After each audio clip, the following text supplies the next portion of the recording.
Hello genius, BBA 5th semester DVV students, आप लोगों का रिसर्च मैथोलॉजी का पेपर है और बहुत ज्यादा डिमांडिंग में है कि इसके प्रैक्टिकल्स तो एटलीस्ट मैं करवा ही दूं। तो गाइस, इसकी जो यूनिट 4th और 5th है that is your data analysis, और इसके बाद वाली यूनिट में दोनों में प्रैक्टिकल क्वेश्चंस हैं, बट प्रैक्टिकल आने के चांसेस ओनली 20% है। मतलब आपके ओवरऑल पेपर में सिर्फ 2 प्रैक्टिकल से ज्यादा प्रैक्टिकल नहीं रहने वाले।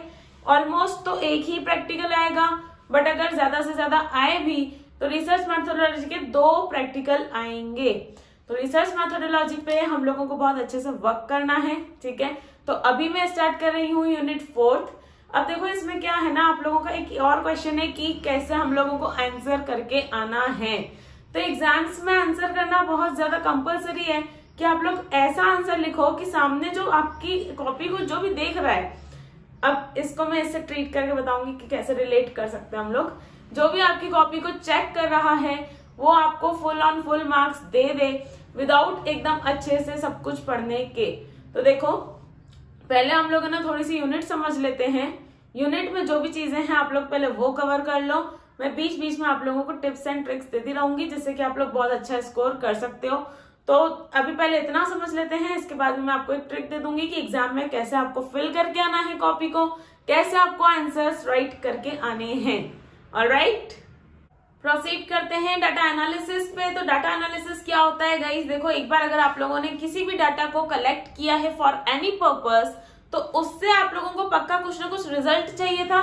ऑलराइट, रिजल्ट के लिए ही आपने उस डाटा को कलेक्ट किया है। कोई भी ऐसे ही तो डाटा कलेक्ट नहीं करता कि मेरी इच्छा हो गई तो मैं डाटा कलेक्ट कर लूं, ऐसा काम तो कोई भी नहीं करता। ऑलराइट, तो हम लोग अगर डाटा कलेक्ट करते हैं तो उसके पीछे कुछ ना कुछ हमारा पर्पस जो है वो डिफाइंड रहता है, ठीक है। तो वो जो आपका पर्पस है उसके अकॉर्डिंग आपको अपने डाटा को अब एनालाइज करना है कि क्या ये डाटा सेम टू सेम वो है जो मेरे को चाहिए था। उसको एग्जामिन करना है, उसको चेक करना है, उसको इवेल्युएट करना है। Is your data analysis.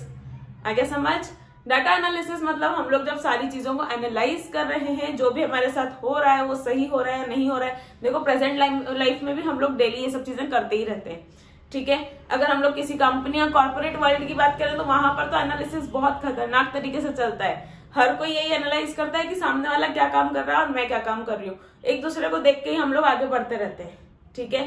तो ये चीज बहुत ज्यादा इंपॉर्टेंट है जब हम लोग डाटा कलेक्शन की बात करते हैं, किसी भी प्रॉब्लम को डिफाइन करने की बात करते हैं, या फिर हम लोगों को किसी भी चीज का एक सॉल्यूशन चाहिए।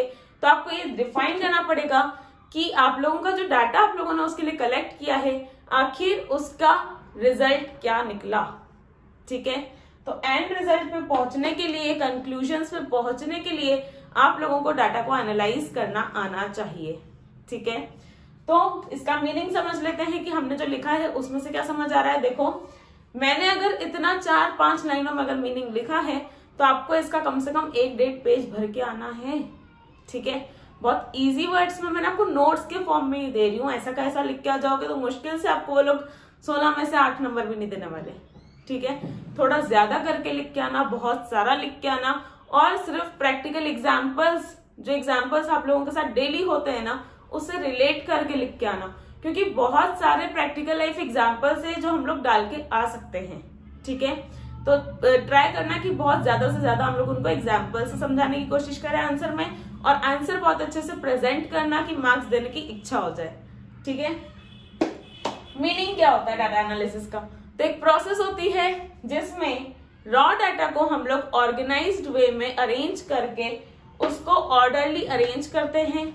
उससे क्या होगा, उससे ये होगा कि यूजफुल इंफॉर्मेशन एक्सट्रैक्ट हो पाएगी, उसमें से हम लोग कुछ ना कुछ यूजफुल इंफॉर्मेशन निकाल पाएंगे, ठीक है। इंफॉर्मेशन निकाल लेंगे, जब हम लोगों को एक यूजफुल इंफॉर्मेशन मिल जाएगी तब हम लोग यहाँ पर कुछ कंक्लूजन्स बना पाएंगे। अब अगर मैं एक आपको प्रैक्टिकल लाइफ एग्जांपल दूं, अभी मैंने बोल तो दिया कि देख के आना, कैसे देते हैं वो मैं सिखाई देती हूँ। देखो, अगर एक कंपनी है जहां पर की सेल्स हो रही हैं, किसी भी चीज की ले लो, कोई ईटेबल प्रोडक्ट्स ले लो, ठीक है। ईटेबल प्रोडक्ट्स की सेल अगर हम लोग देखें तो हम लोग एक डाटा निकालेंगे कि लास्ट ईयर मेरी सेल किस स्टेट में कितनी हुई थी। एक प्रैक्टिकल एग्जांपल दे रही हूँ, एग्जांपल्स वहां पर आप लोग अपने फ्रेम कर सकते हो या फिर ये लिख कर आना। इसमें मैं ये बता रही हूँ आपको एग्जांपल में कि एक कंपनी ने अपना एक एग्जाम्पल लिया है, अपना एक प्रॉब्लम उनकी हो गई कि सेल्स कम हो गई है। प्रॉब्लम क्या है कि सेल्स कम हो गई है, ठीक है। अब इसको एनालाइज करना है कि क्यों सेल्स कम हो गई है, ठीक है। जब हम लोगों को कंपनी में सच्ची में भी वर्क मिलता है ना, तो यही वर्क मिलता है कि आप लोग जाकर के प्रैक्टिकल फील्ड पे ये चीज पता करके आओ कि ऐसा क्यों हो रहा है। रिसर्च डेवलपमेंट क्या करते हैं, रिसर्च डिपार्टमेंट क्या करता है, यही काम करता है, ठीक है। रिसर्च करना, एनालाइज करना, ठीक है।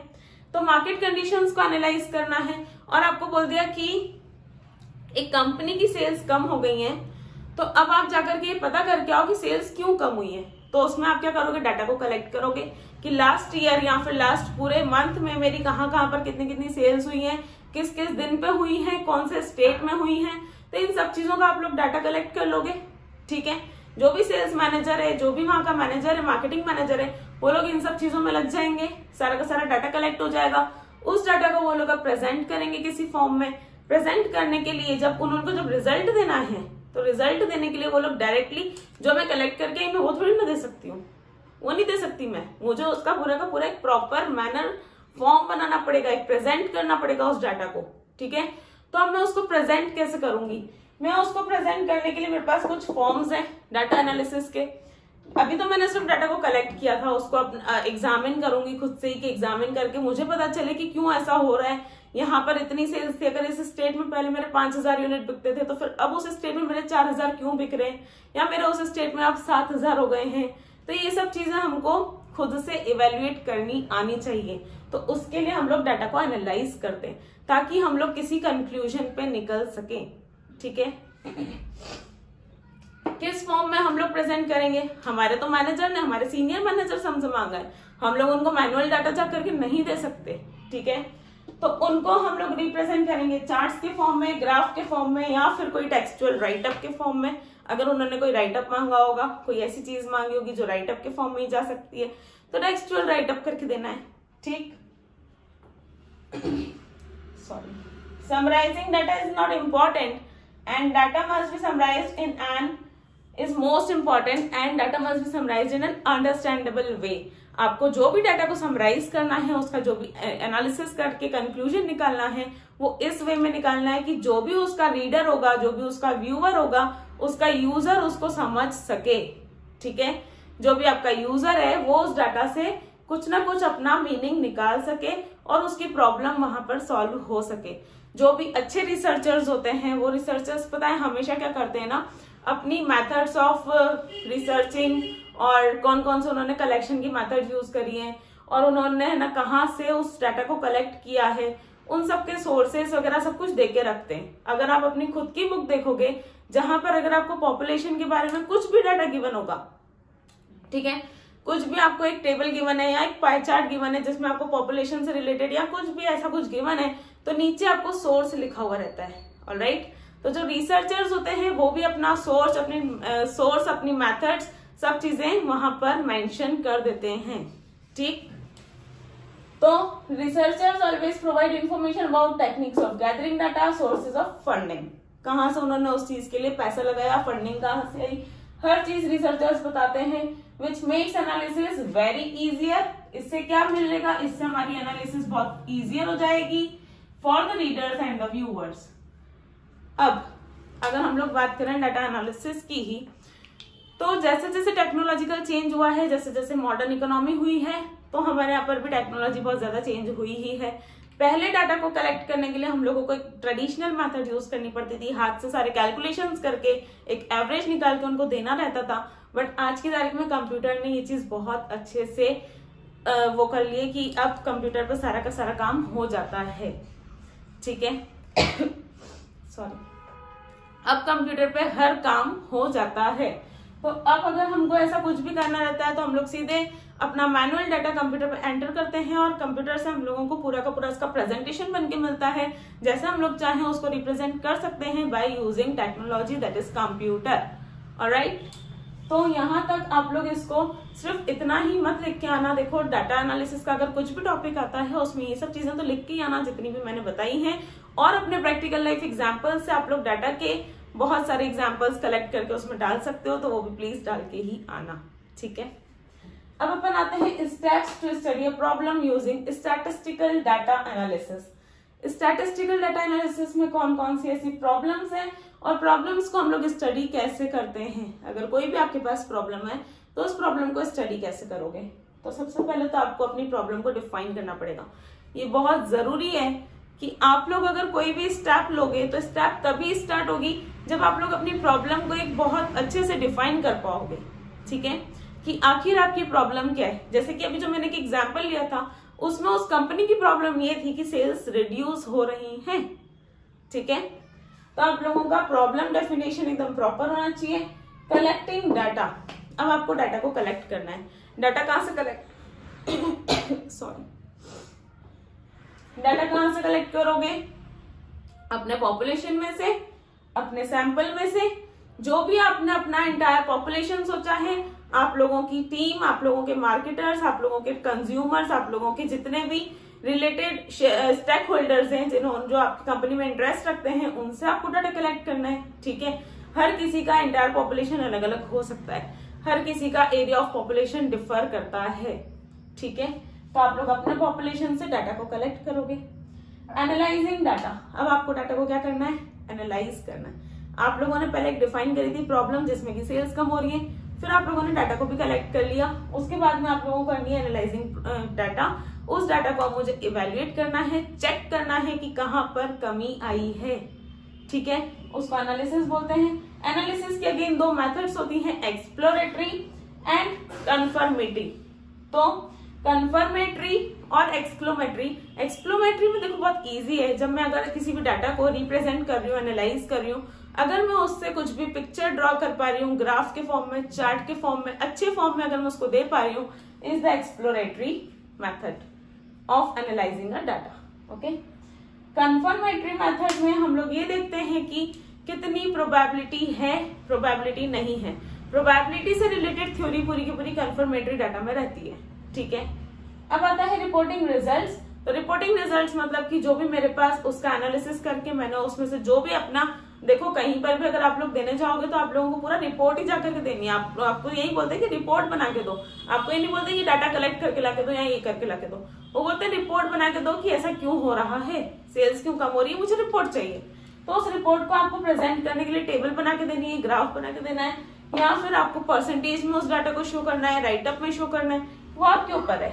ठीक है, उस रिजल्ट को आपको रिपोर्ट करना है। तो ये चारों इसकी मेन मेथड्स होती हैं। इन इंपॉर्टेंट मेथड्स को पढ़ लो, इसका मीनिंग बहुत अच्छे से कर लो। कौन कौन से फॉर्म में हम लोग डाटा कलेक्ट कर सकते हैं, फॉर्म्स क्या हैं जिसमें हम लोग डाटा को एनालाइज करके रिप्रेजेंट कर सकते हैं, वो अच्छे से पढ़ लो।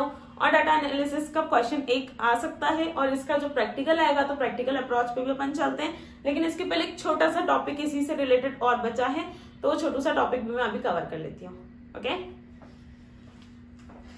डाटा एनालिसिस का मतलब कंप्लीट हो चुका होगा। आप लोगों को मीनिंग अच्छे से समझ में आ गया होगा कि डाटा एनालिसिस क्या होता है, डाटा को एनालाइज करना, इस डाटा एनालिसिस और उसको इवेल्युएट करना, एग्जामिन करना, इन सब चीजों से रिलेटेड, ताकि हम लोग एक करेक्ट अपने कंक्लूजन तक पहुंच सकें।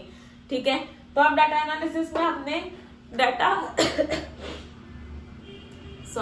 डाटा प्रोसेसिंग देखना है। डाटा प्रोसेसिंग का मतलब होता है कि कैसे एक डाटा को प्रोसेस किया जाता है, उसको कैसे एक रॉ डाटा से कंप्लीट कंक्लूजन तक निकाला जाता है, तो वो कैसे होता है। तो उसके लिए सबसे पहले होती है कोडिंग, फिर होती है टाइपिंग और फिर एडिटिंग। कोडिंग मतलब ये होता है कि जैसे कि सबसे पहले किसी भी एक सेट को, जो भी हमारा डाटा है, उसको एक सेट देना, उसको एक नाम देना, उसको एक कोड देना। ठीक है, लाइक आप लोग जो भी स्टूडेंट्स हो, 5th सेम के हो, कौन से सेक्शन के हो, आपको भी कोडिंग मिल जाती है। जस्ट लाइक अभी आपकी जो कॉपीज हैं डीएवीवी की जो भी चेक होने जाएंगी, आपके रोल नंबर के अकॉर्डिंग चेक नहीं होती है, वो कैसे चेक होती है, तो उसकी कोडिंग हो जाती है। ऑलराइट, कोडिंग हो जाती है, फिर उस कोड के अकॉर्डिंग वो चीजें होती है। तो फिर वो कोडिंग इज द प्रोसेस जिसमें हम लोग एक डाटा को एक कोड प्रोवाइड कर देते हैं। ठीक है, उसी कोड से फिर हम लोग उसको टाइप करते हैं। हम लोगों को ये नहीं मतलब है कि किसका नाम क्या है, किसका रोल नंबर क्या है, हम लोग तो उस कोड के अकॉर्डिंग उसमें क्या टाइप करना है वो टाइप करेंगे। ठीक है, तो इसमें 2 पर्सन होते हैं जो टाइपिंग करते हैं, उसके बाद में एडिटिंग होती है। अगर कहीं से कहीं तक भी कुछ भी गलत हुआ है या अगर हमसे कोई भी मिस्टेक हो गई है तो उसको वहां पर एडिटिंग की जाती है। और 99.8% तक ऐसा बोला गया है कि पूरा का पूरा सब कुछ वेरीफाइड रहता है। ओके, तो अब आते हैं टाइप्स ऑफ एरर्स पे। तो टाइप्स ऑफ एरर कितने टाइप के हमारे पास एरर होते हैं? तो सबसे पहले तो हमारे पास रिकॉर्डिंग एरर होता है, टाइपिंग एरर होता है, ट्रांसक्रिप्शन एरर होता है, इनवर्जन एरर होता है, रिपीटेशन एरर होता है और डिलिबरेट एरर होता है। ये 6 टाइप्स के एरर आप लोग समझ लो जल्दी से। रिकॉर्डिंग एरर मतलब जब मैं रिकॉर्ड कर रही थी डाटा को, टाइपिंग कर रही थी, उसमें मेरे से रिकॉर्डिंग में कोई मिस्टेक हो गई तो वो रिकॉर्डिंग एरर। अगर मेरे से टाइपिंग में मतलब मुझे कुछ और टाइप करना था और मैंने कुछ और टाइप कर दिया तो वो टाइपिंग एरर। ट्रांसक्रिप्शन एरर मतलब कि जब मैं कॉपी पेस्ट कर रही थी डाटा कहीं से, तो उस कॉपी करने में मुझे अगर कोई डाटा में कोई एरर हो गया तो फिर वो कॉपिंग error is the transcription error. उसके बाद में आता है इन्वर्जन। इन्वर्जन का मतलब होता है कि अगर मुझे लिखना था 15.57 और उसकी जगह पे मैंने लिख दिया 15.75, मतलब उसी न्यूमेरिकल डाटा के जब मैं नंबर्स की प्लेस को चेंज कर देती हूँ, डिजिट्स को एक दूसरे की जगह पे लिख देती हूँ, is the inversion. Repetition error मतलब जब मैंने एक ही चीज को बार बार रिपीट करके लिख दिया या अगर मैंने एक ही चीज को 2 बार रिपीट कर दिया है, इज द रिपीटेशन एरर। और डिलिबरेट एरर मतलब एक ऐसा एरर जो मैंने जानबूझ के करा है, ठीक है, मैंने खुद अपने डाटा को मैनिपुलेट करने के लिए, उसमें से और अच्छे रिजल्ट्स निकालने के लिए अगर मैंने उसको मैनिपुलेट किया है ताकि उससे कुछ मैं अच्छे वाले रिजल्ट्स निकाल पाऊं और मैंने उसको पूरा का पूरा चेंज ही कर दिया है फॉल्सिफिकेशन अपने रिजल्ट्स के लिए, तो फिर उसको हम लोग बोलते हैं डिलिबरेट एरर, जो हम लोग जानबूझ के करते हैं, ठीक है। अब हम आते हैं टाइप्स ऑफ डाटा पे। तो टाइप्स ऑफ डाटा कितने होते हैं? हमारे पास टोटल 2 टाइप के डाटा हो सकते हैं, जिसमें कि आता है क्वालिटेटिव डाटा और आता है क्वांटिटेटिव डाटा। क्वालिटेटिव डाटा मतलब ये होता है कि हम जब किसी की क्वालिटी पे बात करते हैं, किसी भी इंसान की, किसी भी चीज की क्वालिटी पे बात कर रहे हैं कि आज हमारे स्कूल में इतनी चेयर्स हैं तो ये चेयर इतनी अच्छी है और ये चेयर उतनी अच्छी है, तो हमारे यहाँ पर जो भी हम लोग ऐसे बात करेंगे कि क्वालिटी किसी के कैरेक्टरिस्टिक्स पे या किसी के फीचर्स पे जब हम लोग बात करते हैं तो it is the qualitative data. और क्वांटिटेटिव डाटा मतलब जब हम लोग न्यूमेरिकली एक्सप्रेस डाटा को कलेक्ट करते हैं तो वो होता है क्वांटिटेटिव डाटा, ठीक है। क्वांटिटेटिव डाटा में 2 चीजें और समझनी है। जो क्वांटिटेटिव डाटा है वो कंटिन्यूअस डाटा भी हो सकता है या फिर डिस्क्रीट डाटा भी हो सकता है।